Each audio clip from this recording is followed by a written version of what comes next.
My name is Benjamin Ozuansa, and I am an IT consultant and also the ambassador for the African Seasoned Speakers Network. Today, I want to share something briefly with you on what I have titled the fear factor. How many times have you written an exams in your life?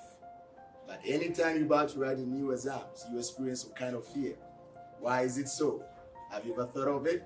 You might be prepared for the whole exams, but when the time is due, fear comes out. Fear, as we say, or as we see it, it's different for all creatures or for all species. In other species, fear only comes up at the sight of a predator. But once they move out of sight of the predator, life goes on normally. But why is that not so with human beings? The moment we encounter anything that we call fear, and we move out of that zone where that fear is being experienced, we still carry it to our world or to the next place that we find ourselves in. I want to briefly share with you four things. There are four mechanisms that we call fear. One is change. The human body is built such that it lives in a comfort zone. So when anything you're about to do that will alter this comfort zone, fear is going to come up.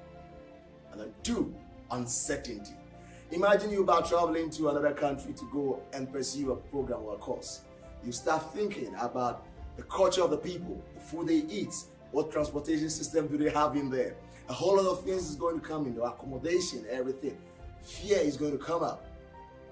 Three, you're going to think of attention. When you've been called upon to do something instantly, even though you are good at doing that thing, because the whole focus is going to be on you, attention is going to be on you, fear is going to come in. The fourth is struggle. Imagine you're having a deadline to meet and you've not been able to gather all the materials that you need for your presentation. When the time is getting closer, you're going to struggle to make sure you get to the end of that time that has been given to you, and fear is going to come in. Now, fear is simply part of our life. Fear is part of us. And it is being controlled by the medulla in the brain. Now, this has been put there in God's own wisdom so that it prevents human beings from doing certain unreasonable things. Can you imagine if you didn't have fear in your life? You're going to see people playing football on the railways or even on the tarmac. Or people are going to take certain decisions that they are not going to be prompted about fear factor.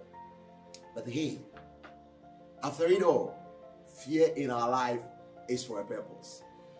If you're able to understand and know the role fear plays in your life, you're going to use it for your advantage. All you need to do is that know what this fear is bringing to my life. I'm about to start a new thing. Fear comes in. What do I need to do?